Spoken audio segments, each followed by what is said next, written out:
Pour ceux qui étaient là au dernier webinaire ou qui n'ont pas pu y assister, on en avait tenu un le 30 novembre 2023, donc qui expliquait un peu plus en détail la méthodologie, notamment sur du design fiction et ses intérêts. Donc, vous avez le replay qui est disponible. Donc, n'hésitez pas si certains n'ont pas pu y assister.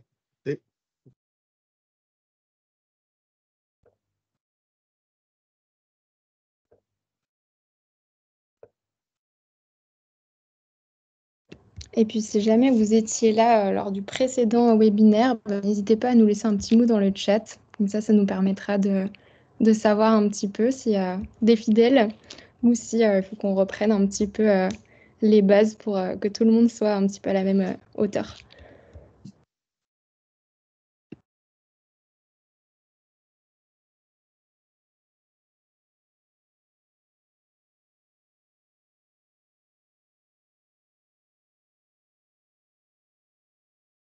Je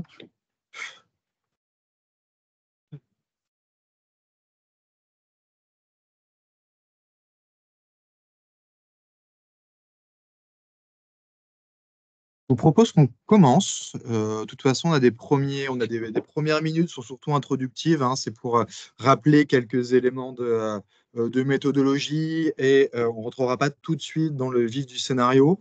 On va se laisser une dizaine de minutes.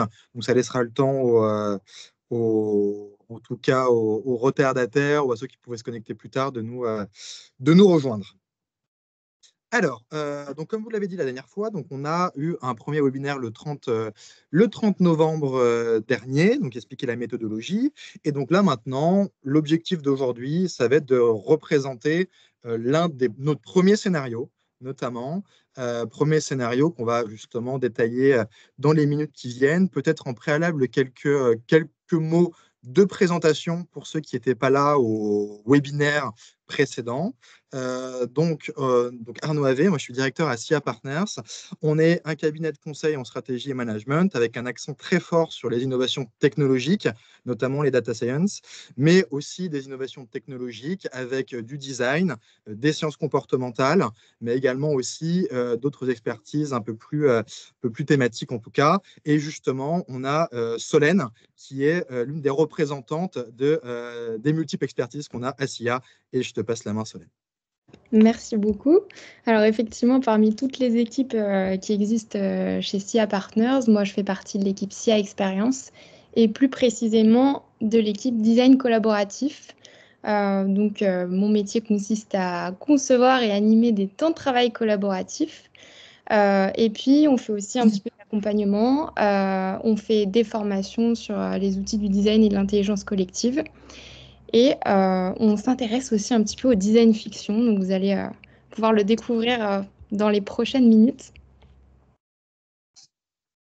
Alors, n'hésitez pas, hein, si jamais il y a des questions pendant la présentation, il y a des temps qui sont dédiés, mais n'hésitez pas aussi à les poster au fil de l'eau. Et notamment, on l'avait annoncé dans le chat, on a aussi la chance justement d'accueillir deux personnes qu'on présentera juste après le scénario, qui nous font du coup l'honneur de pouvoir aussi échanger sur un certain nombre de thématiques pendant une trentaine de minutes. Exactement. Et alors, comment ça va se passer ce webinaire? On l'a découpé en différents temps pour à la fois vous montrer une matière qu'on a pu produire et puis avoir le temps d'échanger aussi. Donc, on va vous introduire un petit peu comment on a procédé. Et puis, vous allez assez rapidement rentrer dans la découverte et l'immersion du scénario qu'on souhaite vous présenter aujourd'hui. Vous allez voir, ça va se présenter un peu sous la forme de son, sous la forme d'objets à aller voir. On vous laisse la surprise. Et puis, dans un deuxième temps, on aura l'occasion d'échanger avec nos deux invités. D'abord, il y aura une première table ronde et ensuite, on vous laissera la parole pour un Q&A pour clôturer ce webinaire. Pour rappel, 6 scénarios sur l'ensemble des travaux. Donc là, il y a le premier qui sera présenté. On a d'autres dates qui vont arriver en février et mars, justement pour présenter d'autres scénarios. Donc, on a 14 objets fictifs. On a une équipe qui est constituée en tout cas de deux designers et de 6 experts du secteur. Et donc, du coup, on a essayé de fonctionner vraiment en équipe. On a fait challenger un certain nombre de scénarios aussi par des personnes extérieures pour pouvoir justement aussi en garantir le caractère plausible. Donc, c'est ce qu'on va pouvoir vous présenter dans quelques instants. Et donc, comme on vous l'a dit, on a déjà fait un précédent webinaire un petit peu sur la méthodologie qu'on a déployée pour construire nos scénarios. Comme on n'est pas sûr que tout le monde ait déjà vu le replay de ce webinaire ou alors que tout le monde ait déjà participé au webinaire, on se permet juste de faire un tout petit rappel sur la définition du design fiction pour qu'on soit bien tous alignés et qu'on puisse parler le même langage pendant ce webinaire. Donc, le design fiction, c'est une approche créative qui va utiliser le design comme un moyen d'ouvrir de nouvelles perspectives sur l'avenir. Et comment on le fait? On matérialise des scénarios fictifs par des objets, par des artefacts, des choses qu'on va créer. Et ensuite, on va soumettre ces objets au débat. Donc finalement, le design fiction, ça va permettre d'explorer des futurs pour susciter la réflexion, la discussion sur quelles vont être les implications potentielles de ces futurs quand on les soumet à un public. Et donc, pour construire ces scénarios, on va partir de signaux faibles ou de tendances. Donc, ça peut être des innovations en matière de technologie, des tendances culturelles émergentes. Et ces signaux faibles, on va pouvoir les extrapoler pour construire des visions de notre société à plus ou moins long terme. Donc voilà, ça nous permet de tous se remettre un petit peu sur la même longueur d'onde en ce qui concerne le design fiction. Important, on n'a pas cherché les scénarios idéaux. On a cherché à se poser des questions, justement, en extrapolant les signaux faibles et les tendances, comme disait Solène, mais en imaginant des scénarios qu'on a cherché à mettre sous des valeurs à la fois positives et négatives. Il y a certaines méthodologies, on va essayer vraiment de mettre en avant le scénario idéal, au contraire, le pire scénario.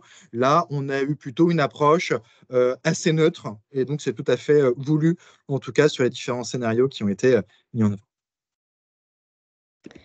Alors, sans plus attendre, on va rentrer vraiment dans le vif du sujet et on va s'immerger dans le premier scénario.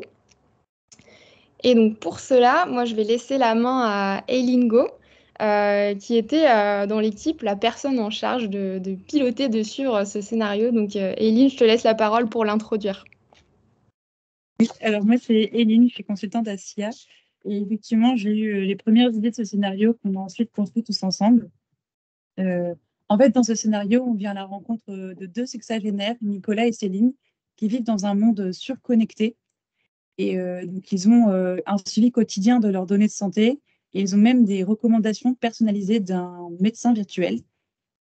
Et donc, s'ils ont surveillé leur santé toute leur vie, qu'ils ont suivi ces préconisations, ils devraient vieillir dans de meilleures conditions et donc, qui sait, moins peser dans les dépenses de santé. Donc là, on va se demander si les dispositifs numériques devenaient un nouveau moyen de suivre et de piloter nos modes de vie. Alors, donc quoi de mieux qu'une histoire pour vous raconter un petit peu ce scénario? Et du coup, ce qu'on vous propose, c'est d'écouter cette histoire par le biais de ces deux personnages, qui sont tous les deux contemporains de 2050, qui sont soumis au même scénario, mais finalement qui ne vont pas avoir le même quotidien. Donc, ouvrez grand vos oreilles et puis on vous laisse écouter un petit peu ce scénario-là.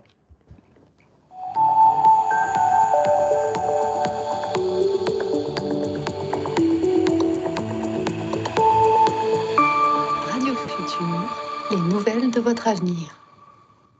Et si les conditions de notre bien vieillir dépendaient de nos modes de vie, monitorés par une application d'État?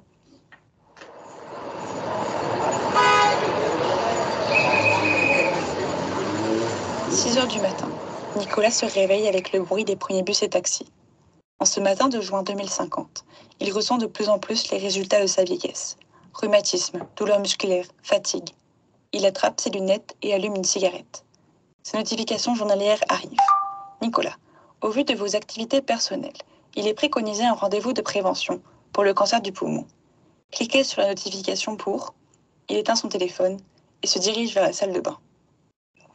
10h08 du matin, Céline se réveille, accompagnée du bruit des oiseaux et de son alarme autonome.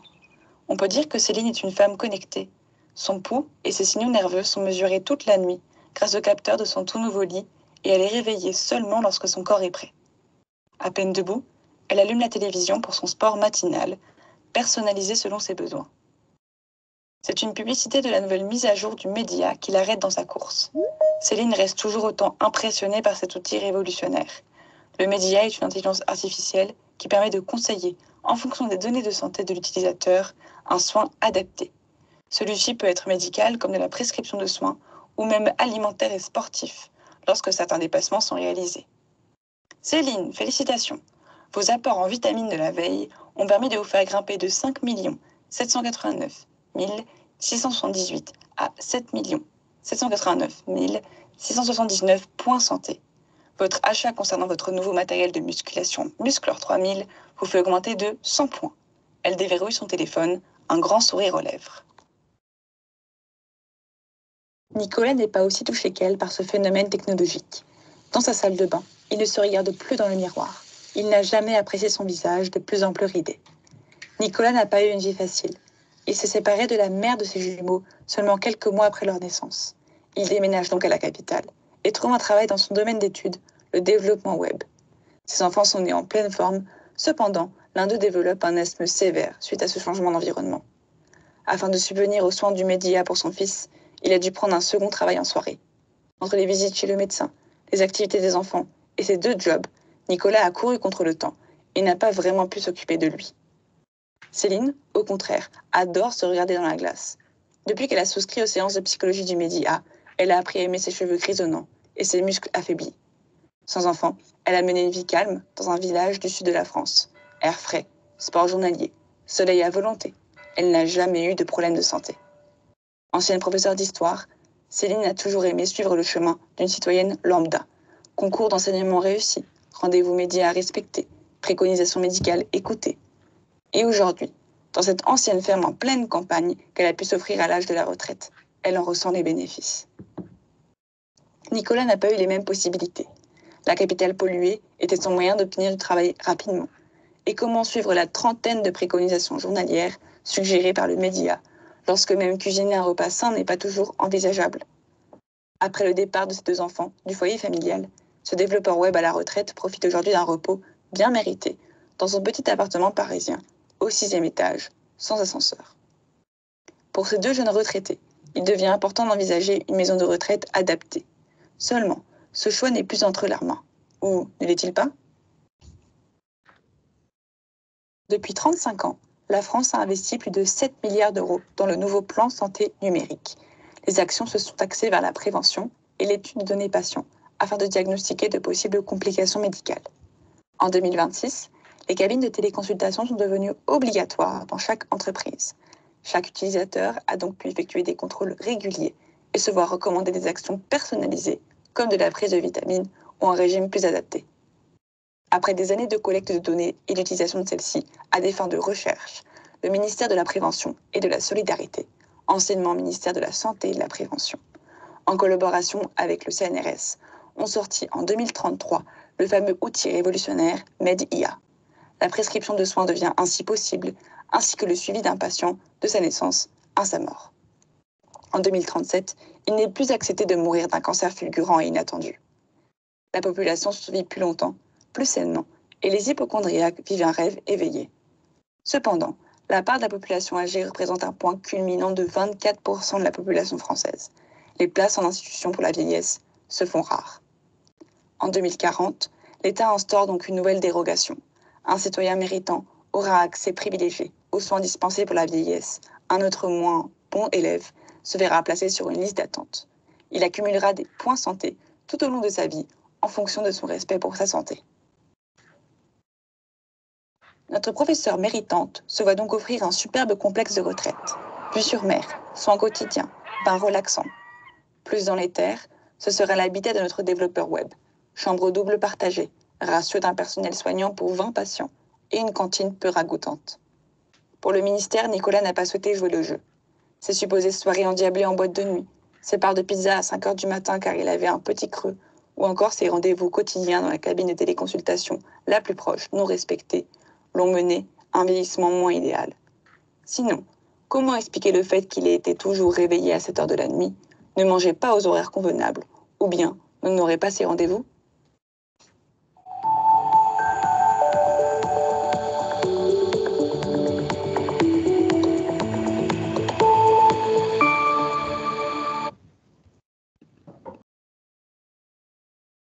Je vais mettre mon micro, ce sera mieux. Ce qu'on vous propose pour prolonger un petit peu l'immersion dans ce scénario, dans cette histoire qu'on vient de vous raconter, je vous invite à vous connecter ou en tout cas à cliquer sur le lien qu'on vient de vous partager dans le chat. Pour ceux qui connaissent, on va utiliser l'outil Miro. Ça nous permettra de vous montrer une galerie d'objets, des objets donc, qui sont directement en lien avec le scénario que vous venez d'entendre. Et on va vous laisser 5 minutes pour déambuler un petit peu. Vous verrez, l'utilisation de Miro, c'est très simple. Déambuler un petit peu dans cette galerie d'objets. Et puis, si jamais certains d'entre vous ont des difficultés pour aller observer ces objets, on va tâcher de les partager également à l'écran via notre PowerPoint. Et puis, on laissera à chaque fois 2 minutes sur chaque objet pour que vous puissiez également avoir la possibilité de les observer, de les lire, certains ont du texte. Donc, je vous invite, en tout cas, ce sera plus confortable pour vous, à aller directement sur le lien qu'on vient mettre dans le chat. Et puis, on se laisse 5 minutes. Je vais mettre un petit timer sur Miro si vous avez la possibilité d'aller dessus pour que vous puissiez découvrir un petit peu ces objets. Il y aura aussi une petite chronologie à aller consulter. Et puis, si on peut passer sur la slide suivante, comme ça, les personnes qui n'ont pas accès à Miro ou qui ont du mal à se connecter pourront commencer à regarder un petit peu ces objets. Donc, on vous laisse un petit temps, 5 minutes, pour aller lire et découvrir ce qu'il y a sur cette galerie.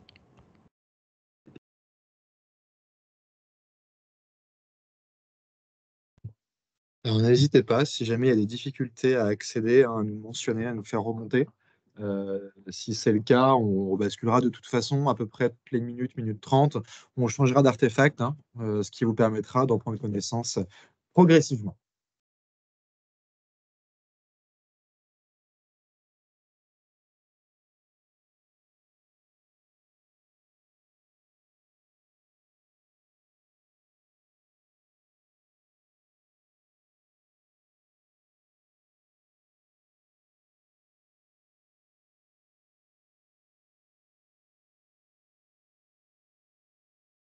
Pour ceux qui découvrent un peu ce type de scénario, on a choisi justement différents artefacts qui sont différents selon les scénarios. On a quand même une base qui nous semble nous très importante, qui est la frise chronologique. C'est ce qui va nous permettre de rendre en fait au final plausible le scénario en question. Donc en tout cas ce document est extrêmement important. Et après, vous pouvez, pour illustrer, typiquement, là, on voit à l'écran une affiche de publicité. On avait juste avant des messages sur WhatsApp de conversation. Enfin, là, c'est plutôt des notifications du média. Donc, on a différents artefacts qu'on choisit selon les scénarios. Il n'y en a pas forcément de bon ou de mauvais. L'important, c'est de favoriser l'immersion et surtout de permettre à votre scénario d'être le plus plausible possible. C'est vraiment l'objectif, là, ici.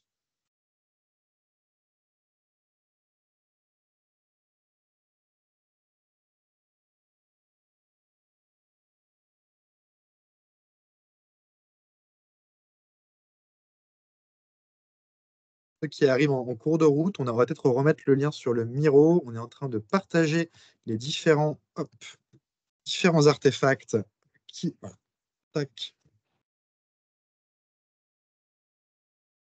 Hélène, elle a été plus rapide. Donc là, vous avez typiquement une affiche de pub. Là, ici, vous avez la fameuse frise chronologique, qui est encore une fois très importante. Je me permets d'assister dessus. Si votre scénario doit être crédible, en tout cas, si on voulait que votre scénario soit crédible, il faut forcément passer par cette frise-là, avec, dans des premiers temps, en tout cas, on va dire des dates relativement rapprochées, et après, vous pouvez vous permettre d'être de plus en plus destructif, en tout cas, plus vous vous éloignez dans le temps, et à fur et à mesure, en fait, au final, que vous déroulez votre pelote de ficelle.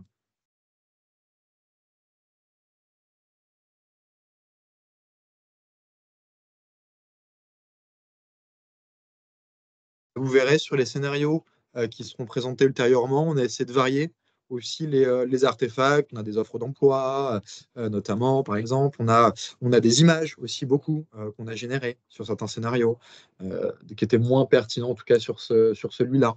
Donc, on a essayé de varier pour justement aussi vous montrer l'étendue de tout ce qui peut être fait, en tout cas en partie, on peut pas être exhaustif, mais l'étendue de tout ce qui peut être fait sur ces scénarios de design. Encore une fois, si jamais il y a des questions, n'hésitez pas à les poser dans le chat, ou s'il y a des difficultés à accéder aux documents. Et puis, on se laisse encore une petite minute pour les personnes aussi qui sont sur la galerie Miro. De toute façon, vous pouvez laisser le lien ouvert, donc vous pourrez reconsulter un petit peu plus en détail les différents éléments de la frise si vous voulez y revenir plus tard.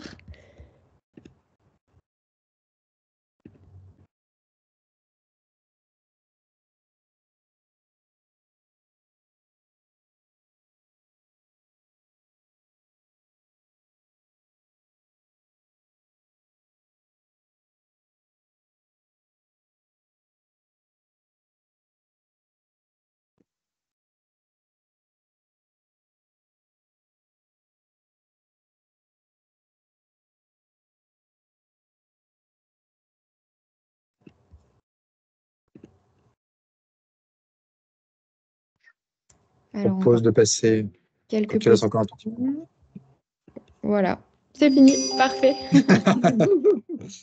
Alors, on est obligé de timer un petit peu cette phase d'immersion parce que ce qui nous intéresse aussi, c'est de pouvoir débattre un petit peu de la réception de ce scénario-là. D'ailleurs, si jamais vous avez déjà des réactions, des commentaires à faire sur ce que vous avez entendu ou ce que vous avez vu, n'hésitez surtout pas à vous exprimer dans le chat. C'est fait pour ça et puis ça nous permettra aussi de revenir peut-être sur d'orienter un peu les sujets des débats selon les questions que vous allez poser. Donc, sentez-vous libre surtout de vous exprimer dans le chat. Et puis, en attendant que vous posiez un petit peu les questions, peut-être qu'on peut laisser la parole à Éline sur les choix de construction de son scénario. Et en attendant, surtout, n'hésitez pas à vous exprimer dans le chat. Merci. Oui, on voulait vous présenter un petit peu les tendances et les signaux faibles qui ont mené en fait à la création de ce scénario. Une première chose qu'on a remarqué, c'est une volonté politique en matière de santé de se tourner vers la prévention patient et de se tourner vers surtout l'amélioration du suivi patient, comme le montre par exemple le premier axe de la feuille de route numérique en santé 2023-2027. Une deuxième tendance qu'on a pu remarquer, c'est la médecine des 5P, la médecine des 5P. On se rend compte qu'il y a de plus en plus de Français qui décident d'avoir des montres connectées, de suivre le plus possible leurs données de santé pour avoir des messages qui soient de plus en plus personnalisés et axés avec leurs besoins. Une autre tendance qu'on a pu remarquer, c'était plutôt porté vers la digitalisation des données de santé avec la mise en place de Mon Espace Santé. Ça, on pourra en parler bien après, justement, aussi avec Achille et Tom, justement. Oui, exactement. Et cette utilisation de données de santé qui permet d'acquérir de plus en plus de données de santé et donc à augmenter la base de ces données de santé et qui peut mener à de nombreux travaux de recherche, mais aussi la création de startups qui sont liées à l'IA de diagnostic. Et c'est un petit peu ce qu'on a voulu représenter avec notre média, qui est une IA de diagnostic assez fictive, mais qui représente assez bien les tendances. Et toutes ces tendances, en fait, elles mènent forcément à des questionnements, et des questionnements qui sont liés aux protections de données de santé. Ça, on a aussi voulu un petit peu mener sur cette piste de questionnement, et beaucoup de mouvements actuels sont menés vers ces questionnements, comme le mouvement My Body, My Data aux États-Unis, qui est un mouvement qui lutte pour la protection des données de santé, notamment des femmes qui souhaiteraient se faire avorter dans des États où c'est maintenant interdit. Donc, tout ce thème de données de santé, d'objets connectés est un thème assez récurrent dans les œuvres artistiques, dans les séries. On a pu le remarquer avec, par exemple, Black Mirror. On pense directement à cette série qui montre des futurs aux spectateurs, mais des futurs qui arrivent vraiment beaucoup plus rapidement qu'on le pense.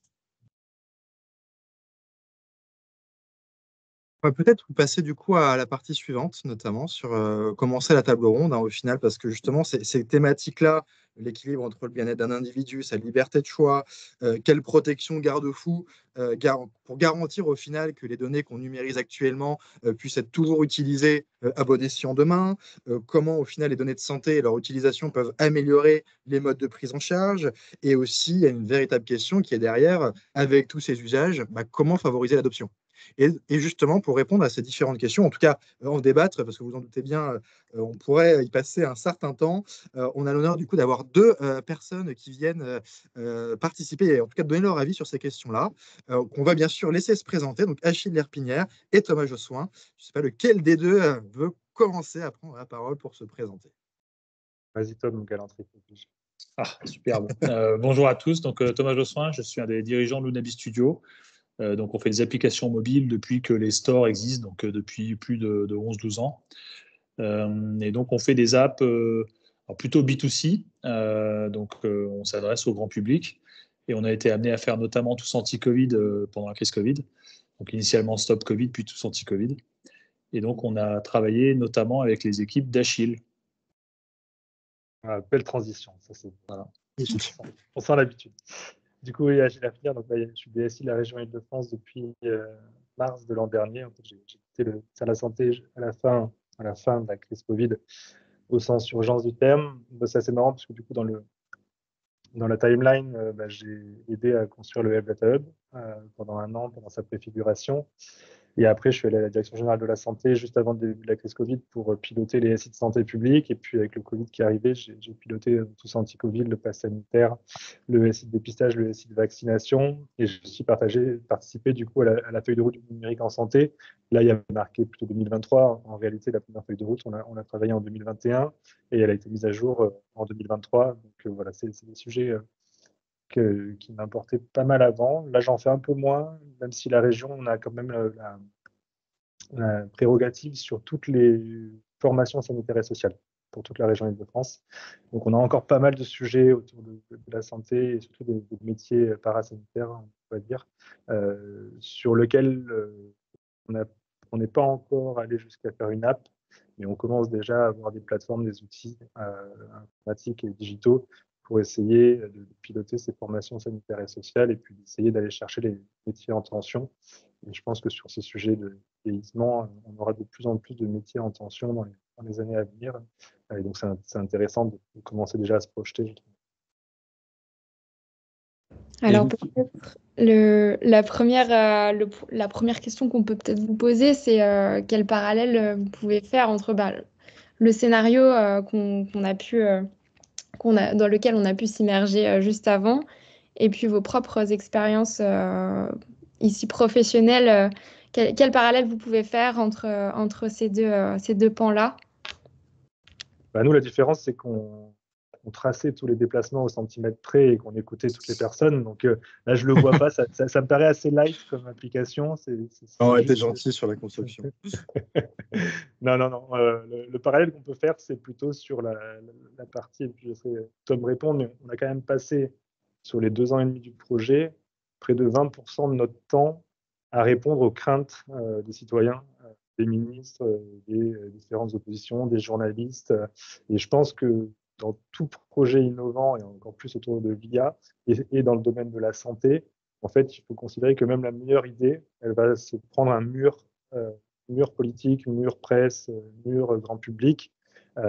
Beaucoup de questions sont cons, hein. Ça, je vais être clair et cash, mais il faut y répondre. Et donc ça, c'est vraiment, à mon avis, quelque chose, et on l'a vu avec le Health Data Hub qui, du fait d'avoir choisi Azure, on n'a pas pu demander accès au SNDS, donc au Système national de données de santé. On l'a vu avec mon espace santé, qui a mis près d'1 an à batailler à l'Assemblée et au Sénat pour expliquer que l'opt-out, ça permet quand même de créer pour tout le monde, et les gens peuvent se désinscrire, et ils ont forcé d'abord les médecins, maintenant il y a un peu les infirmiers qui renseignent, les pharmaciens. Enfin, c'est vraiment quelque chose de longue haleine, même si l'idée est bonne. Et je pense que là, la timeline qui est étendue. La manifestation en 2041, comme disait Tom par SMS, elle est demain, la manifestation. Enfin, si un outil comme ça est annoncé. Donc, c'est vrai que le scénario qui est présenté est assez dystopique, donc on aurait tendance à imaginer du monde dans la rue bien avant 2041, sachant que sur tous anti-Covid et sur toutes les mesures sanitaires pendant la crise Covid, il y a eu une réaction forte, quoi, déjà en peu de temps, quoi. Après, la grosse différence, c'est que là, c'était comment dire, une réaction, en tout cas de anti-Covid, c'était une solution numérique parmi d'autres pour répondre à une crise. Donc, le temps de la pédagogie a été très, très court, très, très restreint pour expliquer, pour communiquer sur ce qu'on était en train de faire et essayer de désamorcer tout ce qui pouvait être anxiogène. Et d'ailleurs, j'en profite parce que elle est connectée. On a Intermutual Assistance avec Delphine qui est connectée à ce webinaire, qui nous a fortement appuyé pour répondre à toutes les sollicitations mail et téléphoniques sur les numéros verts qu'on avait mis en place. Et je ne me rappelle plus des chiffres, mais il y avait certaines journées où on était à près de 300-500 appels, et sur le mois, on a fait des mois à 40 000 appels. Enfin, c'est quelque chose de... Voilà, il faut prendre en compte le fait que, comme ça va vite, comme c'est innovant, comme c'est des sujets qui changent la vie des gens, surtout les attestations de dérogatoires de déplacement, mais surtout après le pass sanitaire. Enfin, le pass sanitaire, ça a été quelque chose... et les cahiers de rappel, on a oublié cela aussi. Les cahiers de rappel numériques... Enfin, on met tellement d'outils qui sont individuellement très utiles, mais tout ensemble, les gens ne s'y retrouvent plus, ne comprennent plus le nombre de fois où ils présentaient leur cahier de rappel numérique à la place du pass sanitaire et inversement. Enfin, c'est quelque chose que les gens, voilà, c'est très compliqué pour eux. Et puis, bien sûr, toujours la question, où sont mes données? Et on a beau leur dire que c'est stocké en local sur le téléphone, ça, personne n'y croit. Enfin, on a beau le dire, les gens n'y croient pas. Donc, en fait, il y a quasiment un enjeu à réussir à dénicher les fake news, les contrôler et réussir à montrer que son discours en fait est le vrai en écartant indirectement les craintes que certains peuvent se faire sur ces applications-là. Et comment justement sur les fake news vous avez réussi à les récupérer et les écarter? On a fait du contre-trolling sur Twitter, ça c'était ma spécialité, d'envoyer des trolls en retour. Après, non, on a rédigé le classique élément de langage, les communiqués de presse, trouver des journalistes qui peuvent faire un article cohérent, sans mettre les QR codes de Macron ou de Jean Castex, comme certains l'ont fait. Non, voilà, mais parfois c'est comme essayer de vider l'océan. C'est juste impossible de satisfaire 100% des citoyens. Déjà, si on en a 30-40% de satisfaits, on est pas mal. Ce qu'on a essayé de faire dès le début, c'était effectivement de communiquer et d'expliquer ce qu'on faisait, parce que maintenant, en 2024, tout le monde est au courant de ce que c'est le contact tracing.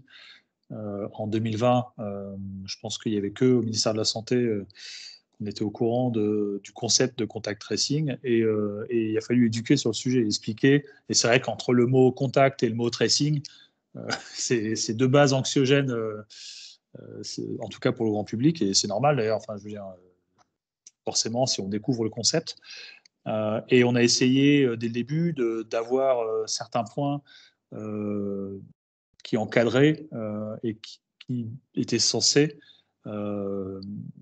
créer de la confiance. Quand je dis était censé, c'est que ça n'a pas tout bien fonctionné comme on le désirait.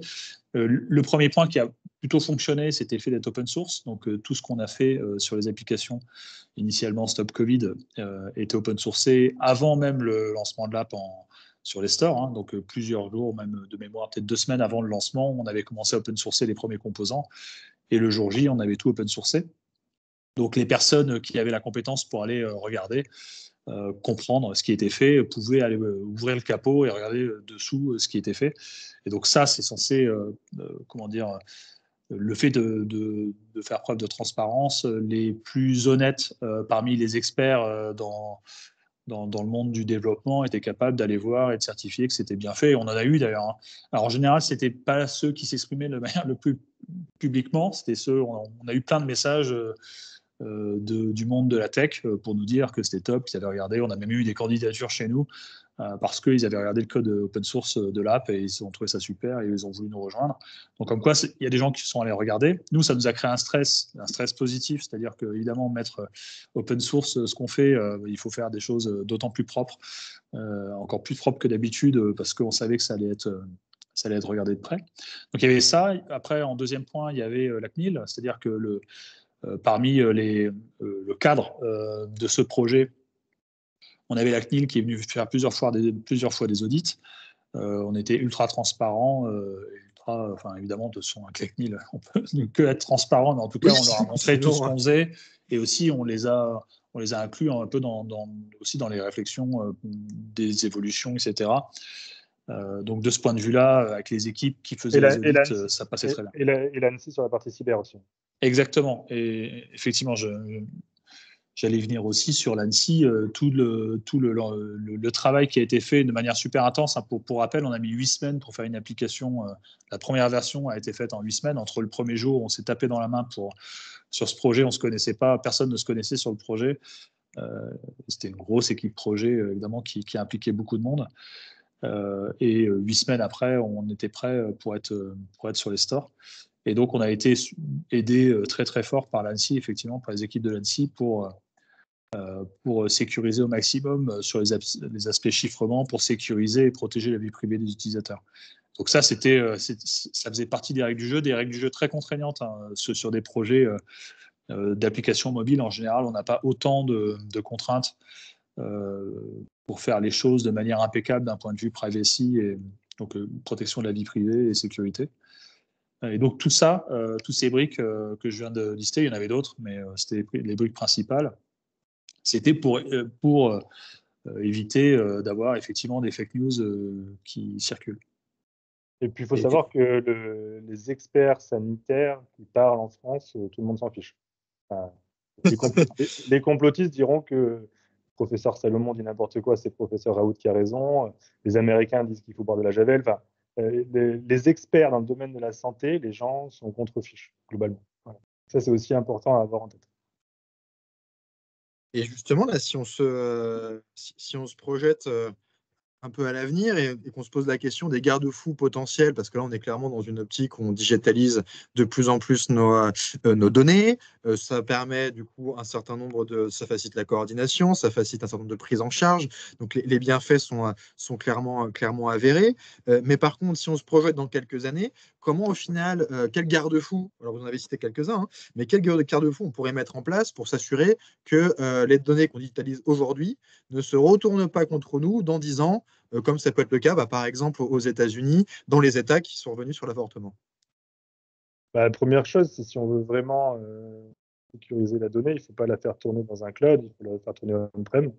L'autre solution, c'est le label SecNum qui commence à se développer avec Sens, avec NumSpot, avec Podscale, voilà, l'hébergement cloud sur des data centers souverains et au top de la norme SecNum, HDS, ISO 271. Donc ça, c'est un premier garde-fou, hein, c'est la souveraineté des données. Par contre, si dessus, on met une IA générative, il faut s'assurer que l'IA, elle tourne aussi on-prem, donc il faut acheter ses propres serveurs H100 ou A100 et faire tourner l'IA chez soi. Mais par exemple, si on est souverain sur l'hébergement, mais qu'on fait tourner un GPT, un Copilot, un Bard dessus, plus rien n'est souverain. Donc, le garde-fou, c'est déjà de savoir bout en bout où est ma donnée, où est-ce qu'elle est traitée, est-ce qu'elle est dupliquée, et prévoir des sauvegardes immuables, c'est-à-dire une duplication, une réplication de ma donnée pour pouvoir, en cas de cyberattaque, notamment de rançongiciel, pouvoir, même si j'ai chiffré une partie de ma donnée, je peux récupérer cette donnée. Donc là, on rentre plutôt dans les outils cyber, mais si on veut vraiment être sûr que les données restent au sein du ministère, il faut faire du on-prem. Donc il y a une première réponse technique, en fait, au final, déjà. Enfin, oui. Et physique, même. Technique et physique, oui. Parce qu'après, voilà, la réglementation, les gens qui veulent contourner la réglementation la contournent. Et ce que moi j'ai découvert, et Achille n'en parle pas parce qu'il baigne dedans en permanence, c'est l'État. C'est-à-dire que nous, c'était la première fois qu'on faisait un projet pour l'État, et c'était un État de droit. Et il y a des garde-fous à tous les niveaux. C'est-à-dire que. Et donc, j'ai découvert. Enfin, j'ai découvert. En tout cas, j'ai découvert la vraie vie côté État, le Conseil d'État, etc. Donc, alors c'est plus Achille qui pourrait donner un peu des détails sur le fonctionnement.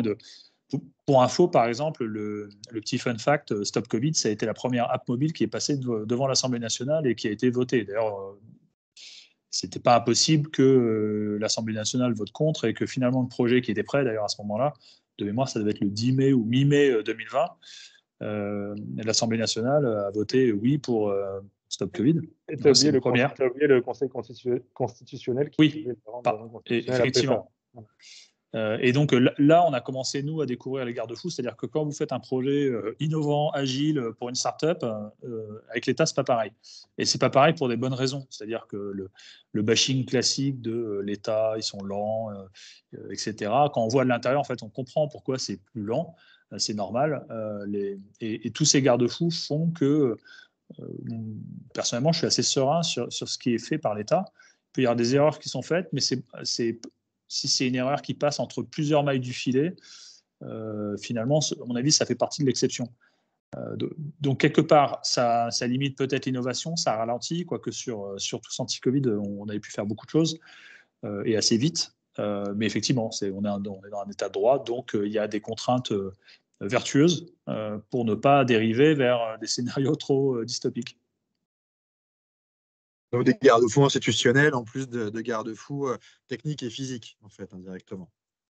Exactement. Et on était encadré, nous, évidemment, donc je parlais de l'Assemblée nationale, mais on était encadré par la CNIL, par l'ANSSI, par aussi d'autres organismes qui sont indépendants et qui permettent de ne pas faire n'importe quoi.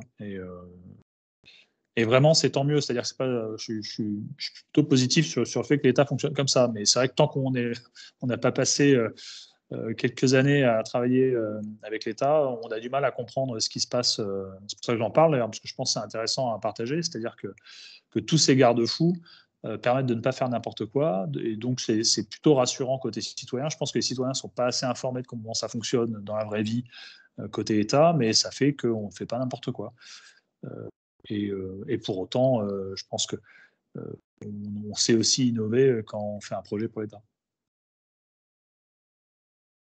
Et justement, tu as dit, voilà, on sait innover quand on fait un projet sur l'État, c'est-à-dire qu'il y a aussi la possibilité quand même de trouver des marges de manœuvre pour pouvoir aller un peu plus vite. Du coup, vous l'avez de toute façon prouvé sur Stop Covid, mais il y a quand même des marges de manœuvre pour innover, pour essayer de développer les usages. Oui, exactement. Je pense que donc, nous, on n'avait pas le choix sur tout anti-Covid, mais on a dû faire toute une architecture dite privacy by design, parce qu'évidemment, on manipulait, c'est de la donnée. C'était de la donnée sensible, donc idéalement, il fallait que ce soit sur le téléphone. Et la preuve en général, donc Achille parlait de fake news sur est-ce qu'il y a un serveur sur lequel toutes les données sont stockées, etc. La preuve qu'on donnait, c'était regardez, en fait, vous pouvez tout faire en mode avion, c'est-à-dire vous installez l'app, vous ne la lancez pas encore, vous passez en mode avion, et c'était possible d'ajouter un pass sanitaire, etc. Tout en mode avion, évidemment, sans aucune connexion sur Internet. Donc ça, c'était une preuve, et c'était parce qu'on avait une architecture qui faisait que tout était sur le téléphone. Et effectivement, si vous partez du principe que tout est sur le téléphone, évidemment, d'un point de vue données personnelles, en tout cas protection de la vie privée, on est au top de ce qu'on peut faire. Et du coup, il y a une marge de manœuvre naturelle, c'est-à-dire que toutes les fonctionnalités, dès lors qu'elles sont privacy by design, je n'ai pas le mot français, je suis désolé, ça permet d'avoir finalement du traitement de données un peu on-device sur le téléphone, directement sur le terminal, etc. Donc ça permet de pas trop réfléchir en tout cas à des aspects, évidemment, des contraintes cloud sur des données qui vont se retrouver en centrale sur des serveurs et des données sensibles. Donc dès lors qu'on réfléchit comme ça, on se dit, voilà, donc on peut faire des choses sur le téléphone. Je pense alors c'est pas que pour les logiciels de l'État, mais je pense que c'est plus global. Je pense qu'aujourd'hui, les smartphones sont d'une puissance assez folle par rapport évidemment à ce qu'on avait il y a une dizaine d'années. Et on peut faire plein de choses sur le téléphone. Donc, je ne suis pas sûr qu'on ait tout le temps besoin de serveurs. Et donc, je pense qu'il faut être assez frugal sur le besoin de centraliser en tout cas des données. Et en tout cas, si on les centralise, évidemment, il faut les chiffrer correctement et faire tout ça dans les règles de l'art. Et pour se projeter un petit peu sur les tendances qui se profilent, Est-ce que vous commencez à avoir un peu des convictions sur le type d'outil numérique révolutionnaire en santé qui pourrait faire son entrée prochainement Est-ce qu'en ayant discuté la de- puce d'Elon Musk. Hein. Non, Oui, mais bah, ça, objectivement, quand elle vient commercialisée en France, moi, je me l'implante. Hein. C'est juste énorme. L'augmentation du cerveau à ce point-là, c'est... Tom dirait qu'il n'y a plus besoin avec moi, mais si, il y a toujours besoin. faut toujours aller plus loin. En tout cas, ça fait C'est ça. partie justement toi, des innovations que tu. Là, du coup, on est clairement sur un signal faible hein, pour l'instant, hein, mais qui pourrait justement complètement En fait, bouleverser nos habitudes. avant la puce Neuralink qui est vraiment sur le cerveau, en fait, moi j'ai déjà financé quand j'étais à Bercy des boîtes de biotech où tu avais des gélules que le patient avalait et ça mesurait toutes les métriques, toutes les constantes et c'était détruit ensuite au sein de lui et tout était directement communiqué à l'application du médecin ou du spécialiste. Donc, il y a déjà des boîtes qui font des outils qui permettent de mesurer les constantes de manière assez régulière. Donc ça existe déjà en fait. C'est juste que c'est pas très développé à ce stade, mais ça fonctionne déjà. Mais du coup, avoir un peu des multisondes intégrées dans le corps en destructif, c'est la sonde se détruit et pas la personne, bien sûr. Mais voilà, ça c'est quelque chose, je pense, qui va arriver très vite. Ouais. Donc ça, là-dessus, ça se...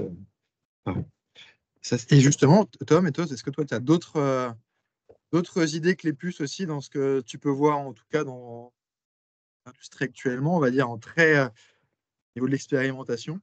Alors, donc je suis un peu moins dans le futur qu'Achille. En tout cas, je pense que plus court terme en termes de communication, on arrivera, enfin, on y arrive d'ailleurs petit à petit sur la téléconsultation, etc. Je pense que les outils seront de plus en plus adaptés. Aujourd'hui, ça m'arrive de faire d'avoir un WhatsApp avec le dentiste de ma fille qui me donne les retours de l'examen ou que sais-je. Je pense que les outils vont s'améliorer. Je pense que les capteurs, alors, sans aller si loin qu'Achille pour l'instant, mais en tout cas court terme, on va commencer à voir, on le voit par exemple sur une Apple Watch, par exemple, le nombre de capteurs qu'on peut avoir. L'intérêt d'une watch, c'est que c'est collé à son corps, donc on peut commencer à mesurer pas mal de choses. Il commence à avoir des modèles qui permettent de détecter des problématiques de santé en fonction de son activité physique, etc. Donc finalement, une partie des scénarios que vous décriviez, on n'en est pas loin, en tout cas avec une Apple Watch qui peut avoir comment dire, un impact ultra positif dès lors qu'on commence à expliquer que ça peut détecter les prémices d'un problème cardiaque, que vous recevez une alerte. C'est déjà le cas, hein. Ils font déjà des choses avec le CG et compagnie sur l'Apple Watch pour vous dire, ça commence déjà à sauver quelques vies et ça pourrait devenir de plus en plus massif dans le futur, surtout si des personnes plus âgées, de plus de 60-70 ans, commencent à avoir des Apple Watch. Évidemment, les classiques détection de chute, etc. Avant, c'était des produits destinés aux seniors. Maintenant, c'est des produits grand public. L'Apple Watch est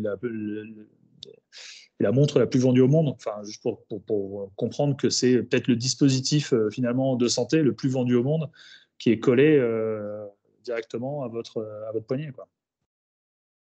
Donc, je pense qu'avec ça, si on capitalise sur le fait que vous avez un smartphone dans la poche et une Apple Watch à votre poignet, on va pouvoir avoir de plus en plus un suivi intelligent et en plus saupoudré d'intelligence artificielle pour détecter des patterns qui pourraient amener à des problèmes de santé. Je voyais, il me semble qu'il y avait une startup qui arrivait à détecter en se branchant sur votre smartphone, sur les informations d'usage de votre téléphone, qui arrivait à détecter avec de l'intelligence artificielle des prémices de dépression. C'est-à-dire qu'ils arrivent à déterminer que l'usage du smartphone, certains usages du smartphone donnent des indications sur potentiellement une dépression. Alors, je ne dis pas que c'est l'usage du smartphone qui rend dépressif, ça c'est un autre sujet. C'est un autre sujet. Cas, non, c'est qu'ils utilisent moins le smartphone en dépression. C'est qu'il n'y a plus personne, plus d'appels passés. En tout cas, oui, il y a vraiment, c'est vraiment intéressant de se dire que voilà, c'est l'informatique. Alors, je vais faire un peu mon papy 2 minutes, mais c'est vrai que moi, quand j'étais ado dans les années 90, un ordinateur, c'était un ordinateur au mieux dans une famille. Maintenant, c'est un smartphone dans la poche de chaque habitant de la planète, ou pas loin. Donc, c'est évidemment comment dire, en tout cas d'un point de vue santé, je pense qu'il y a vraiment qu'il va y avoir, et c'est en train d'arriver, un impact ultra positif, je pense. Mais si on le fait bien et de façon pédagogique. En fait, au final, quand on vous écoute, le scénario là qu'on vous a présenté tout à l'heure, c'est quelque chose au final qui peut être plutôt plausible, ou en tout cas en partie, ou c'est quelque chose qui au final, il y a des enjeux technologiques, mais il y a aussi des enjeux sociétals. Est-ce que vous pensez euh, que la société est prête en fait à accepter, on va dire, une part plus importante encore justement du numérique dans notre santé, avec un impact même sur notre bien vieillir? Alors, juste après, Achille, je te laisse enchaîner. Juste un point. Ce que j'ai découvert aussi de travailler avec l'État, c'est que j'ai remarqué quelque chose d'assez curieux. C'est que les citoyens étaient plus méfiants vis-à-vis de l'État que vis-à-vis des GAFA, par exemple. Et ça, c'est vrai que c'est assez curieux. Je pense que c'est bien joué de la part des GAFA. Je pense que certains, d'ailleurs, jouent correctement le jeu et font des efforts. Enfin, typiquement, je trouve qu'Apple, d'un point de vue privacy, ils font des efforts.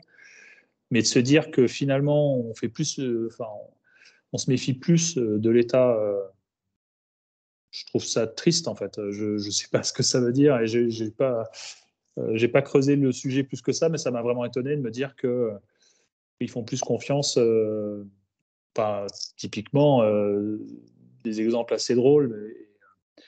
On avait des tweets, donc des gens qui étaient sur Twitter, qui partageaient pas mal d'informations avec Twitter, qui expliquaient que Stop Covid, c'était une absolue honte en termes de privacy ou autre. Enfin bref, très négatif vis-à-vis de ce qu'on faisait, alors que d'un point de vue privacy, je pense que Tous Anti-Covid, c'était dans le top 100 sur l'App Store, c'était l'app la plus silencieuse et la plus garante de votre privacy. Et c'était quelqu'un qui disait ça sur Twitter sans réfléchir. Et donc, heureusement, il y avait quelques personnes pour l'expliquer, mais c'est bizarre parce que tu es sur Twitter et tu partages probablement pas mal déjà d'informations avec Twitter. Est-ce que ça ne te dérange pas? Donc, le côté ultra strict et des attentes très élevées vis-à-vis de l'État. Alors, c'est bien qu'il y ait des attentes très élevées, mais à mon avis, il faudrait que les gens se posent la question aussi sur ce qu'ils partagent, ce qu'ils offrent en cadeau à pas mal d'entreprises privées. Ouais, moi, du coup, sur le scénario, il y a peut-être juste la partie sur les points. Je ne suis pas sûr que ça, la gamification, ouais, d'avoir un bon score. Enfin, je verrais plus potentiellement,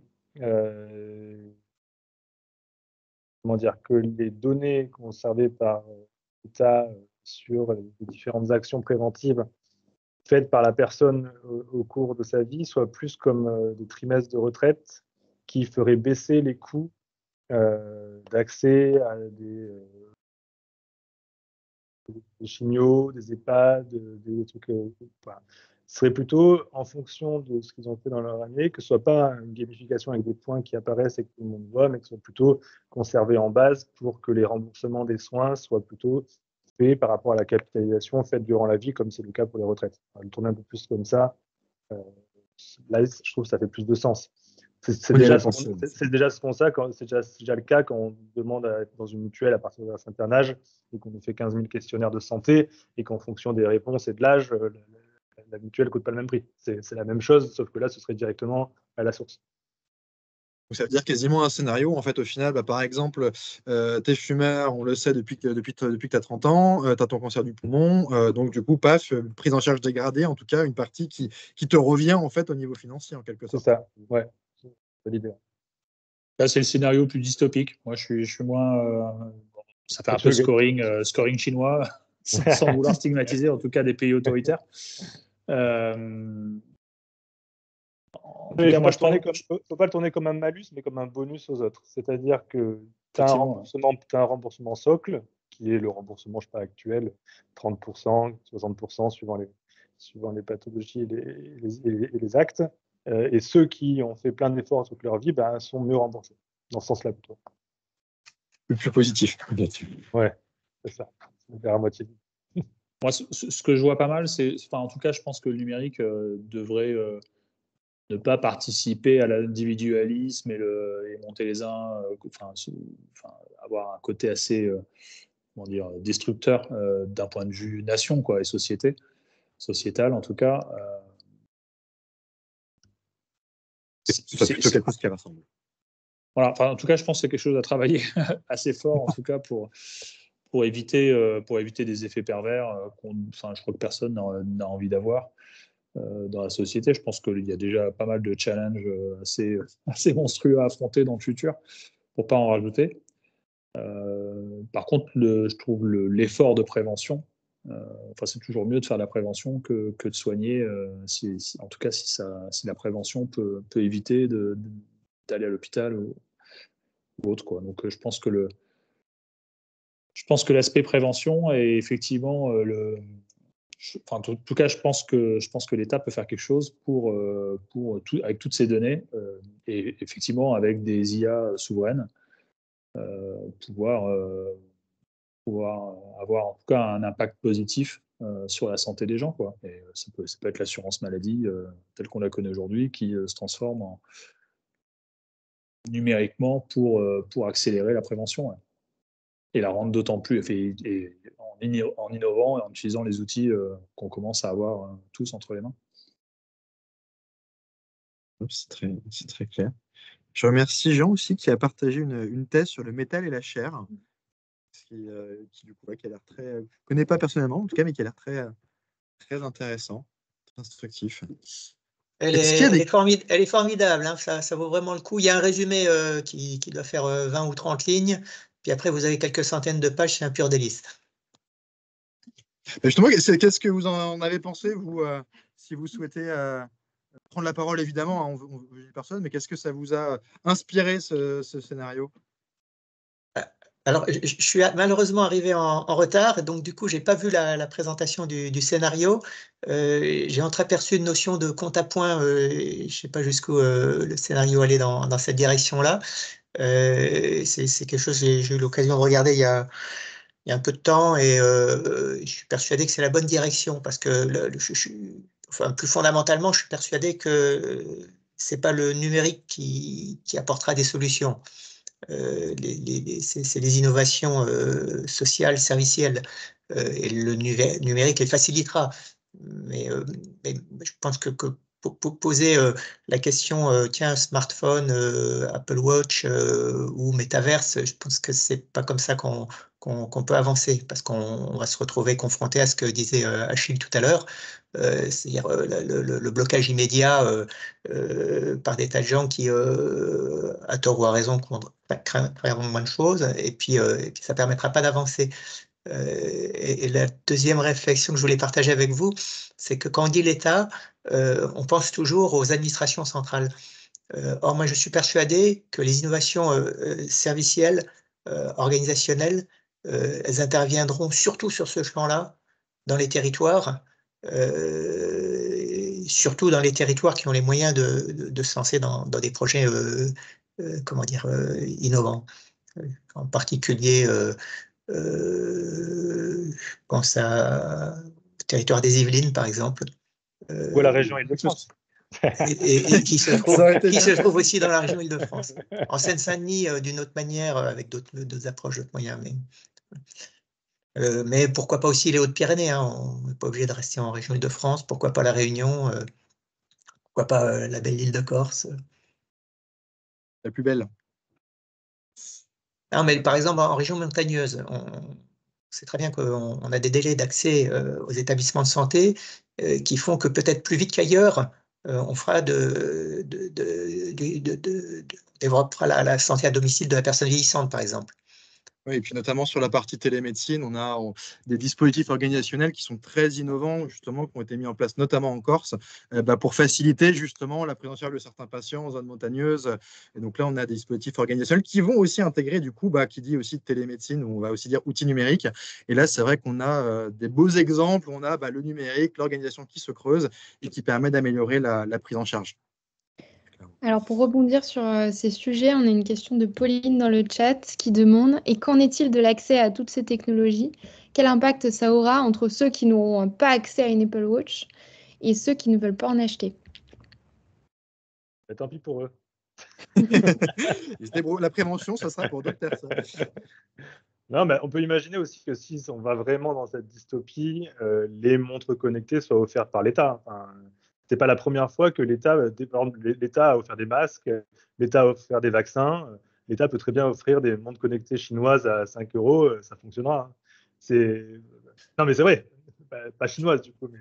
Oui, ça risque de créer quelques Achille. interrogations, je pense. Non, mais ça peut être quelque chose qui est offert comme le premier rendez-vous dentiste est offert à tous les enfants par le ministère en ce moment. Enfin, ça reste quelque chose qui est Je pense qu'effectivement, si on voit ça comme de la prévention, je veux dire, si on peut voir ça aussi comme un investissement de l'État plutôt qu'un coût, ça ne me choquerait pas.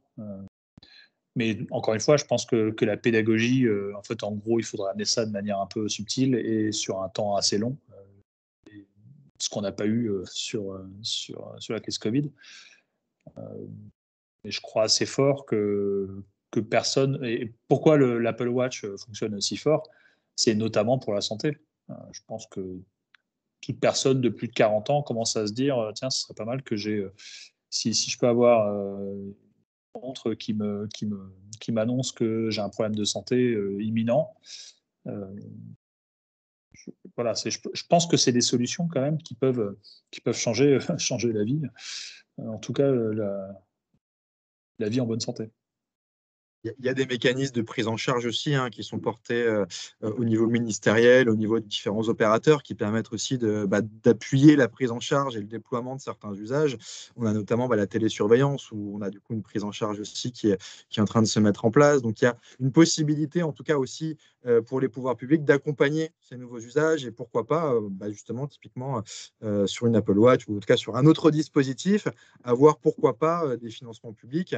C'est vrai que là actuellement, en tout cas au niveau de la prévention, il y a des difficultés à chiffrer. C'est des gains qui sont à long terme pour des investissements à court terme. Et donc forcément, il y a pour l'instant encore des difficultés à investir, en tout cas massivement, sur ce volet-là, peut-être. Est-ce qu'il y a d'autres questions dans le chat ou d'autres réactions aussi Est-ce que ce scénario vous a inspiré? Est-ce que les échanges vous posent question ou pas? Et du coup, vous allez évidemment aussi aller voir la thèse qui a été mise aussi là-dessus. En plus, il y a un résumé, c'est quand même pratique parce que ce pas les documents les plus courts. Sinon, j'avais une question de mon côté. Quand on a fait en fait nos recherches pour ce scénario, on s'est rendu compte qu'en Estonie, ils étaient très très avancés pour leur dossier patient. 99% des ordonnances elles sont numérisées. Tout le monde a 100% ont leur espace santé ouvert. Enfin, on a déjà commencé à répondre à cette question, mais est-ce que vous pensez que... En fait, ils ont deux avantages. Le premier, c'est qu'ils ont été digitalisés très tôt sur tous les plans du service public. Ça fait, je pense, mon premier modèle d'Estonie quand j'étais à Bercy en 2014. Donc ça va faire 10 ans qu'ils sont full digitalisés. Et l'autre avantage, c'est qu'ils sont vraiment pas nombreux. Donc en fait, c'est facile. Ouais, t'es sur 2 millions. C'est combien c'est vraiment rien. C'est vraiment rien, donc c'est facile. J'avais croisé effectivement une conférence, l'ambassadeur d'Estonie. On avait discuté pas mal, c'était super intéressant. Et il avouait que c'était. Enfin, je lui demandais comment on pourrait faire en France pour faire pareil. Et bon, il avouait quand même que la taille de la population pouvait jouer en sa faveur. Et c'est vrai qu'il est parti quasiment parti de rien, en fait, entre guillemets. Nous, on a un historique, un passif au niveau des SI hospitaliers, au niveau des multiples briques qu'on a un peu partout, qui font qu'au final, il y aurait, si demain on voulait avoir un dossier unique hospitalier, on ne peut pas tuer un segment de concurrence comme ça. Donc, ça créerait on va dire, des difficultés un peu plus importantes que ce qu'ils ont pu. Puis accessoirement, si je ne me trompe pas, c'était l'ancien centre de recherche informatique de l'URSS, donc ce qui a aussi pu peut-être aider, en tout cas. Mais ça n'enlève rien quand même à leur. Ils ont quand même un succès assez phénoménal. C'est vrai que j'étais allé regarder, du coup, suite à mon entrevue avec l'ambassadeur, un peu plus en détail ce qu'ils ont fait. C'est vrai qu'ils ont tout numérisé de façon efficace et on n'en a pas parlé, mais par exemple, Tous Anti-Covid, c'était la première fois de notre vie qu'on faisait une app qui s'adressait aux citoyens de 7 à 77 ans. Enfin, j'exagère un peu. Et donc, il y a des enjeux d'expérience utilisateur ultra compliqués, c'est-à-dire que vous ne parlez pas de la même manière à un jeune adulte de 20 ans ou à une personne de plus de 65 ans qui n'avait jamais téléchargé d'app sur son smartphone, et c'est la première app qu'elle découvre. Et ça, c'est chapeau bas à l'Estonie, parce que si vous arrivez à amener toute la population sur du numérique, c'est que vous avez réussi à avoir un outil avec une expérience utilisateur suffisamment limpide pour tout le monde. Et c'est pas une mince affaire. Ça fait une formidable aussi base de données, un retour d'expérience aussi pour au final tous leurs voisins, parce qu'ils l'ont employé aussi de manière assez poussée, notamment sur tout ce qui est urgence, tout ce qui est, on va dire, même prise en charge, même globale d'un patient. Et on voit que les retours sont quand même très bons. Et donc au final, ça du coup laisse présager de bonnes choses pour la stratégie numérique qui va être mise en place, enfin qui est mise en place d'ailleurs, parce qu'au final c'est pas la première feuille de route numérique, hein, il y en a déjà eu sur les années précédentes. On a pas mal de sujets quand même innovants qui vont être portés prochainement. Et moi, je vais faire un petit pas de côté pour revenir à l'application Tous Anti-Covid dont vous parliez tout à l'heure. Là, on en a parlé, on a dit que c'était une application qui a été développée dans un contexte d'urgence. Si maintenant on devait prendre un peu de recul, quelle serait la chose que vous auriez aimé faire autrement? Tout à l'heure, Thomas a évoqué le fait de vraiment prendre le temps de construire des parcours utilisateurs parce qu'on ne rentre pas dans l'application pour les mêmes raisons. Enfin, on rentre peut-être pour les mêmes raisons, on n'a pas forcément les mêmes appréhensions. Qu'est-ce que vous auriez aimé changer dans le cadre d'une telle application, mais développée avec un temps de développement beaucoup plus grand? Alors, sur l'urgence, c'est super intéressant. Je pourrais théoriser des heures là-dessus. Alors, crise Covid, une crise sanitaire comme ça, je ne parle pas de ça, mais en tout cas de la notion d'urgence sur un projet numérique, je connais le monde du numérique, donc je vais parler que des projets numériques. Ça permet d'aller à l'essentiel et de livrer une première version qui est très très focus, très très propre, pour répondre à un seul problème. Donc nous, ce qu'on a fait avec Stop Covid, on n'avait que 8 semaines de toute manière, donc c'était de gérer le contact tracing. Pour rappel, c'était pour accompagner le déconfinement des Français, du premier confinement. Donc ça, je pense que le temps agressif pour aller vite, ça résout plein de problèmes, plein de questions, plein de tergiversations, etc. Donc ça nous a permis d'aller vite. Sans cette contrainte, je pense qu'on aurait mis 8 mois plutôt que 8 semaines. Donc ça, je pense que c'est bien. Comprimer un peu et comprimer, aller à l'essentiel, ça force à prendre des décisions, ça force à aller très vite. Et ça, on avait été très soutenu par le ministère de la Santé, donc avec Achille, Coralie Guise aussi, qui était dans les équipes de la Direction générale de la Santé, et aussi côté numérique avec Cédric O, qui nous aidait à avancer, quoi. C'est-à-dire qu'il gérait un peu les aspects politiques compliqués, etc. Et nous, on avançait pour faire une application mobile dans les temps.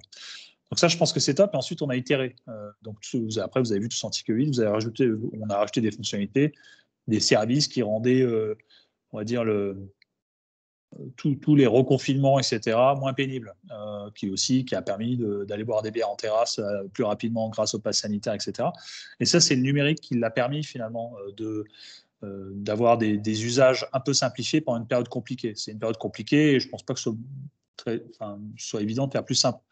Une réponse à la crise sanitaire, je ne suis absolument pas un expert de ce sujet, mais j'imagine que c'est rarement simple. Après, si on avait eu un peu plus de temps, je pense qu'il aurait été intéressant, en tout cas, l'accompagnement, c'était expliquer aux citoyens ce que c'était le contact tracing. Ils ont tout découvert un peu vite, c'est-à-dire qu'on les a quand même, ils se sont pris des sorties dérogatoires, ils se sont pris du pass sanitaire, la compréhension de ce que c'était le contact tracing, la compréhension de ce que c'est un virus, ce que c'est des vagues, etc. Il y avait plein de choses qui étaient évidentes pour les gens du métier, c'est-à-dire la notion de vague, finalement, à l'été 2020, même si le Covid était très nouveau, ils savaient qu'il y aurait des vagues. Donc si on écoutait les vrais et les bons scientifiques, eux, ils le savaient que ça allait arriver. Donc en fait, il s'est passé tellement de choses et les citoyens se sont pris tellement une avalanche d'informations plus ou moins contradictoires que ça en est devenu compliqué d'apporter des fonctionnalités de manière sereine et compréhensible. Donc à refaire, je pense que malheureusement, s'il y a une autre crise sanitaire du même genre dans pas longtemps, je pense que là, c'est que les gens, a priori, si c'est dans pas trop longtemps, se rappelleront de ce que c'est le contact tracing et donc il y aura moins En tout cas, il y aura moins le côté anxiogène de la découverte d'un concept et avec des mots un peu anxiogènes aussi. Mais à refaire, oui, on a appris des choses sur la pédagogie de l'app. C'est compliqué, quoi. Surtout Oui, quand il faut que ça prenne du temps. Et ça prend du temps. Et finalement, l'app, elle a été utilisée très fortement. En 2021, c'était la 5e app la plus utilisée en France. Donc, il y a une boîte dont c'est le métier qui s'appelle Data.ai, anciennement App Annie, qui tous les ans font un rapport des usages mobiles dans le monde entier, et dont la France, et donc Tous Anti-Covid sur l'année entière a été la 5e app la plus utilisée en France. Devant, c'est que les apps du groupe Meta, donc Facebook, Instagram, WhatsApp, etc. Et ça a été plus utilisé en 2021 que Waze, Netflix, Amazon, pour situer un peu le niveau d'usage. Et les Français, on ne les force pas, c'est-à-dire que l'app n'était pas obligatoire, même si elle était utile et incitée, elle n'était pas obligatoire. Donc les gens l'ont utilisée. Donc ça veut dire qu'à partir de 2021, il y a le côté anxiogène qu'il y a eu au début, qui a fait que ça a floppé sur le lancement. On a atteint 2,5 millions d'utilisateurs seulement. Bon, déjà, il y avait l'aspect déconfinement, et vu que les gens ils pensaient qu'il n'y aurait pas d'autres vagues, ils essayaient de passer à autre chose. Je ne peux pas leur en vouloir. Mais en tout cas, à force de comprendre le pattern avec les vagues du virus, plus le fait qu'on a continué à communiquer, et je pense que sur une bonne partie de la population, c'est devenu relativement naturel d'utiliser Tous Anti-Covid, ça a permis d'avoir un vrai usage. Et finalement, on se bat pour ça, hein. C'est-à-dire que quand on fait une app, le but, c'est pas tant que ce soit téléchargé que ce soit utilisé. Donc, il y a plus de 62 millions de téléchargements sur des appareils uniques sur toute la période de 2 ans et demi. Par contre, c'était le vrai indicateur de on a fait quelque chose d'utile, c'est l'usage. Voilà. Alors, je ne sais pas si je réponds à la question, parce que c'est vrai que c'est compliqué. C'est-à-dire l'urgence, elle est intéressante parce que ça nous a permis de livrer très vite quelque chose et d'itérer ensuite. Moi, je pense que c'est le pattern idéal qu'il faudrait faire ça sur tous les apps, toutes les apps de l'État. Aller vite pour une première itération, pour une première version sur les stores et ensuite itérer. Par contre, effectivement, l'inconvénient évident, c'est qu'on va sûrement vite et d'un point de vue pédagogique, c'est jamais très bon d'aller très vite. Merci un complément, Achille, peut-être sur le sujet. Avant de prendre une dernière question. Je vais faire beaucoup plus court. Je veux dire, ce que je changerais, c'est un autre prestat, parce que franchement, un Savoyard, c'était tue. Et travailler avec un Savoyard, je ne sais pas si c'est la raclette qui le ralentit ou qui le rend têtu, mais c'est compliqué. Et du coup, on parlait d'urgence, moi je parlerais plutôt de marathon. Parce que 2 ans et demi à travailler à coups de gifs et de contrepétrie, c'est fatigant. Il fallait une certaine dose d'humour. Mais alors, moi, je ne dirais pas que c'était un marathon, c'était une série de sprints. C'est vrai que c'est ça qui a été difficile et très intense sur ce projet, c'est que c'était une série sprint. J'en ai parlé un peu, mais par exemple, il y avait des choses qu'on devait lancer.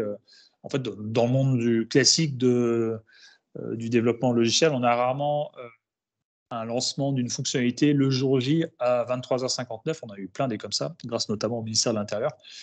Et faire un lancement d'une nouvelle fonctionnalité avec le côté juridique de la chose, le lancement littéralement, et c'était souvent d'ailleurs, c'était assez plaisant, donc de mémoire, c'était le Premier ministre, donc ça devait être Jean Castex qui a annoncé les jeudis quelque chose qui a été mis en œuvre le lendemain, donc le vendredi à 23h59. Je me rappelle d'attendre jusqu'à 23h59 pour activer la fonctionnalité sur tous les smartphones, sur toutes les apps anti-Covid.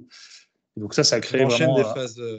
des phases de sprint et des phases où c'est un peu plus calme. Et ça, il y a eu quelques petites phases un peu plus calmes, mais c'était principalement des sprints comme ça. Et même les arrêts de fonctionnalité, il fallait les préparer en amont, parce qu'arrêter une fonctionnalité le jour J à telle heure, quand tout est décentralisé, c'est pas simple. Donc il y a eu vraiment beaucoup de complexité à gérer pour faire les choses proprement. Et on ne s'est pas pris les pieds dans le tapis, mais ça a demandé beaucoup de travail de toutes les équipes, quoi. Côté ministère de la Santé, secrétaire numérique, toutes les équipes aussi, on était plein, quoi, sur ce projet, et il y avait un gros travail de synchronisation, donc compliqué. C'était intense et compliqué, mais ça en est sorti. On va prendre une dernière question pour essayer de tenir le timing. Une question de Cyril qui dit: vous avez évoqué le mouvement My Body, My Data aux États-Unis. Comment peut-on prévenir ce genre de dérive en lien avec la collecte des données de santé? C'est vrai qu'on l'a évoqué au début. Vous nous avez donné déjà quelques éléments de réponse. Mais en fait, au final, comment s'assurer que c'est possible seulement de se dire, en fait, les données qu'on utilise aujourd'hui, qu'on va donner aujourd'hui, est-ce que c'est possible de dire que demain, elles ne seront pas retournées contre nous, en fait, au final? Est-ce que c'est de toute façon un risque qu'il faut prendre, ou est-ce qu'on peut s'assurer, on a parlé d'infrastructures physiques au début, mais réussir à s'assurer que ce ne sera pas le cas, comme c'était le cas, par exemple, aux États-Unis, dans certains États? Non, pas à 100%, parce que si on a une puissance étrangère qui veut accéder aux données, ils les auront. Que c'est pas faisable, c'est pas jouable à 100%, ça c'est vite. Donc c'est un risque à prendre. Mais de toute façon, si une puissance étrangère veut accéder à certaines données, ils attaqueront là où c'est. Donc la question de centralisation versus décentralisée, ça démultiplie juste le problème pour l'attaquant. Mais ce qui doit être attaqué l'est déjà, en fait. Ok. Thomas, est-ce que vous avez un... Non, je pense qu'il faut partir du principe que, en tout cas, l'État est bienveillant. Non, effectivement, enfin, postulat? c'est le postulat de base. C'est en ça qu'un État de droit est super intéressant. C'est en ça que toutes nos institutions sont ultra importantes. Et je pense que chaque citoyen devrait s'en soucier et comprendre comment ça fonctionne. Et surtout, faire tout pour les préserver. En plus, ce que vous avez indiqué au début, c'est qu'il y a des garde-fous étatiques, institutionnels, des garde-fous techniques. Donc, il y a quand même un certain nombre de réponses, en tout cas, qui peuvent permettre de prévenir cette dérive, même si le risque zéro n'existe pas. Ça fait partie du jeu, mais en fait, au final, quel qu'il soit. Exactement. Sauf s'il y a une dernière question qui arrive tout de suite, sinon je vous propose qu'on arrête là pour essayer de tenir les délais. En tout cas, merci beaucoup pour vos lumières et merci beaucoup aussi à ceux qui ont pu poser des questions. Au prochain épisode, donc il y a les dates qui vous seront communiquées prochainement. Il y en a un qui sera fin février et l'autre qui sera en mars. On va découvrir de nouveaux scénarios où on va notamment sur l'un chercher à se poser la question de la généralisation des exosquelettes et du métaverse comme un nouvel outil de soigner ou de s'évader. Et on a également aussi un autre scénario où là, on va envisager des modifications des conditions d'hébergement, donc des modifications de quartiers d'innovation immobilière qui vont permettre de favoriser le bien vieillir en multigénérationnel. Donc là, ce sera un scénario qui aura lieu plutôt en mars. Et donc, pareil, avec le design fiction, avec la même galerie d'artefacts, on vous proposera des modes différents de ceux qu'on vous a mis en avant aujourd'hui. Il y aura toujours un petit podcast, en tout cas au début, pour rentrer dans le scénario. Et donc, on aura sur ce même format des tables rondes avec d'autres experts qui vont pouvoir intervenir sur ces différents scénarios. Et donc, en tout cas, merci beaucoup à tous pour votre présence. Et puis, le design fiction, il ne faut pas oublier que c'est avant tout un beau trait d'union entre le passé, le présent et le futur. Et c'est pour ça aussi qu'aujourd'hui, on a voulu, avec ce scénario disruptif, avec la chance d'avoir Achille et Thomas, pouvoir aussi regarder un peu en arrière avec tous anti-Covid pour se poser des questions actuellement sur des scénarios du futur. D'où le trait d'union. Merci beaucoup. Merci beaucoup. Et puis, on Merci peut beaucoup. rendez-vous le 29 février. Et si vous voulez regarder le replay du premier webinaire, il est disponible dans le chat. Donc, n'hésitez pas à cliquer sur le lien. Le webinaire, le replay de ce webinaire-là sera communiqué dans les prochains jours sur les réseaux sociaux. Merci beaucoup. Merci beaucoup. Parfait, merci à tous. Bonne soirée.